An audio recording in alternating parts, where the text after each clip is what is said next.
So let's talk about the calling. How do you know? This is a question that was posed to me today. Was how do you know that you're the one?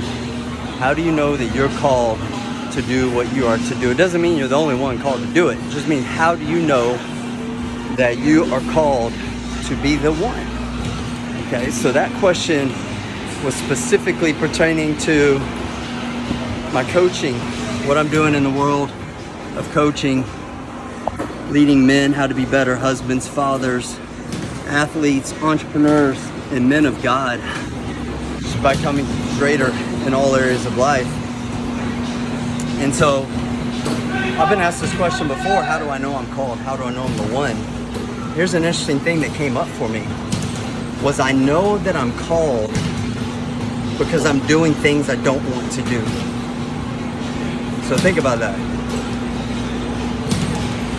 That's what came up for me.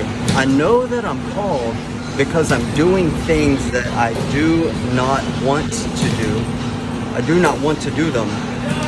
I'm choosing to do them because I know of the outcome, of the result, and of that calling inside that's calling me to do it despite me not wanting to do it. I'm not talking about waking up in the morning and going to a job that you hate, that you don't want to do, and you just go and choose to remain in suffering. I'm not talking about remaining in suffering, my friends. I'm talking about choosing to step into a place that may be fearful, that may scare you, but when you feel that calling, inside of you, calling you and urging you, saying go, and you just go. Like right now, I just finished up boxing training. I do not want to fight in a boxing match. 49 years old. So why am I doing it? Do I feel called to be a professional fighter? No, hell no. But my son does.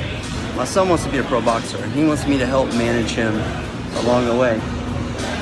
And a thought appeared. And I verbalized that thought to God, and then my son, I said, I think I would probably be able to help and better support you if I actually do some boxing training again. It's been like 25 years since I fought. Like in a boxing match, I did an MMA fight about 10 years ago. Very little training. I said, it would probably help me to get into the ring again, have a fight, do some training, just so I can better relate to you in these conversations, and so I can better train your trainers as I get trained, right? So it's not that I wanted to fight, it's just like I have a calling to help my son. So that's something I'm choosing to do. It's something that I'm choosing to do. I don't necessarily want to do it, but I believe in the outcome that's going to happen, not just for me, but more importantly for my son. Weekly counseling with my wife.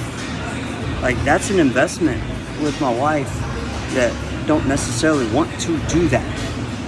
My wife and I are both busy, but we both know that when we invest that time into one another, improving our communication, that we will have a better marriage, and that's what we feel called and compelled to do. So I ask you this, like, what is it in your heart that you feel called to do? What is it that you're not doing? And are you doing things as well that you don't want to do, but you're doing them anyways, and not from a place of suffering, but a place of commitment, a place, where you're sacrificing because that calling in your heart. And I felt that for a long time about coaching men.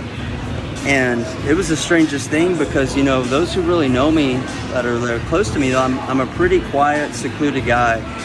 And many, many years ago, I said, damn it, like, I feel called to help and share men. So at times I just whip out my phone and like, I'm going to shoot a video. I'm going to share a message. I'm just going to be honest and real with you from where I'm at. Not because I want to do it. Not because I want to shoot these messages or share these videos or write long blog posts, or send out the emails that I send. It's not something I necessarily want to do. Just like all you guys.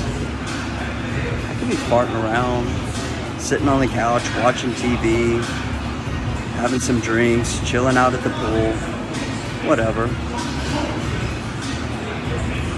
That's not what I'm called to do. I'm called to do what I'm doing, partially because I'm doing things I don't even want to do, but I'm still showing up and doing them each and every day. That's part of how you know that you're called.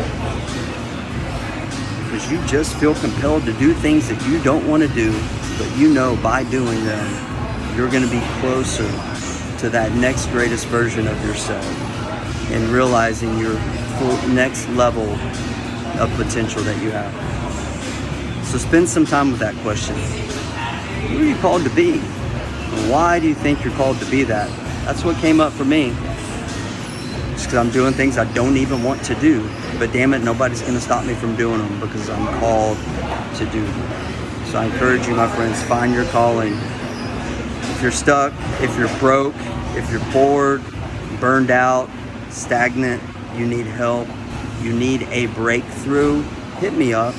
I do a small group training once a week. It's a free training, small group of men, and we talk about some of the principles that I use in my life and in my business and in my marriage and my relationship with my children, in my health and my fitness to get to that next level and be that better version of myself. Find your calling, my friend. Step into that place. You won't regret it.